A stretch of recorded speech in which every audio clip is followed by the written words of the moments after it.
Hey guys, it's ExandShadow, and welcome back to Let's Play Mega Man 2.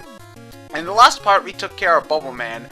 In all the parts before that, we took care of all the other Blow-Up Masters, which means that we really don't have much of a choice left. This last one we're going to fight up against is Later Man, or Heat Man.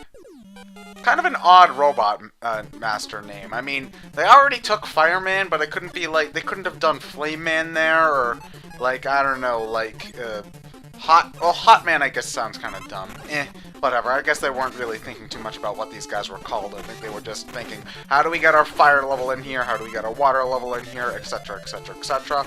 And normally, you know, like these obvious themed levels, your sky level, your water level, etc, etc, etc, are, like, having levels that are obviously, you know, motif themed bugs me a little bit, because it just sort of shows, like, an unoriginality to the level, the sort of theming. But here, it doesn't really bother me as much, mostly just because each one of these levels does have some personality to it other than, like, their motif. Like a good example is like Quick Man and Flash Man, which really don't really have a motif in any specific way, and stuff like Metal Man's level is a little bit more original, and even Heat Man, you know, most, like, fire levels you see is just, like, lava everywhere, and it's a dark, you know, sort of castle or a volcano. Here it's just sort of like a normal base, but there's, like, odd lava everywhere, and the music's actually relatively original too, so I don't really mind that too much. Oh, god damn it, invisible disappearing blocks.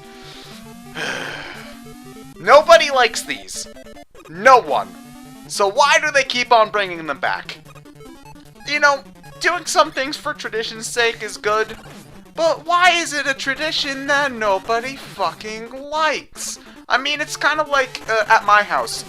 We watch all of those animated Christmas specials every year. You know, like the Santa Claus is Coming to Town, Rudolph the Red-Nosed Reindeer. And you know, those aren't actually really all that good. Nobody in my family likes them, but we watch them anyway. Why? Why do we keep on putting ourselves into these situations where we watch terrible movies or do terrible gameplay stuff on purpose and we just don't question it? These things suck. Why do we bother with them? Why do we let ourselves enjoy them? Why do we make Capcom keep on bringing them back? Well, you know what? We just need to say no. No, Capcom. No disappearing, reappearing blocks. I'm tired of this shit from you guys. No. Actually, doesn't, well, Mega Man 8 kinda has them, and I'm pretty sure they're in, Mega Man 7 as well. It's just, no. One of these days, we're just gonna have to say no to Capcom and not do that, especially when we've got sections like this, where there's basically there's no real pattern here. It's just a matter of memorization. And on top of that, there's, like, basically no way to get across this thing on your first try. And yeah, at least at the very beginning, it's not really deadly. You can just walk back if you fuck up. But over here, when you've got to do all of this on your first try, yeah, fuck you, Capcom. No. Item 2, this bitch. That's basically the only reason why I go after Heat Man last, because fuck that section. Man, seriously, fuck that section up the ass. It's just, ugh. Ugh. Does anybody do Heat Man first? Anybody at all? Anyone? Yeah, no, that's right. I didn't think so. I don't know anybody who goes across those disappearing, reappearing blocks without item 2.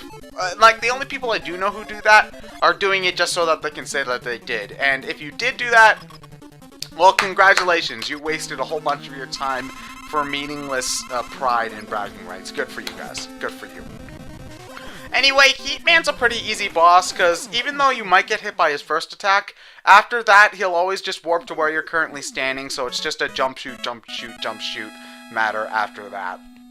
It's just a lot quicker with the Bubble Lead. You know, it'll go by pretty fast if you use that weapon, but even if you're just using the Mega Buster, as long as you only shoot once, you should be able to get through the rest of the fight without getting hit, as long as you're good about jumping and then shooting him with the Mega Buster right after that.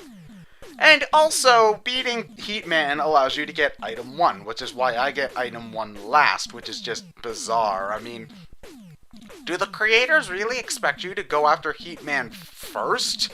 Because if they do, KJ Inafune, you're one sadistic bastard. I mean, seriously, who would go across that instant death lava lake thingamahoosit without item 2? Anyway, next time we take the fight to Wily.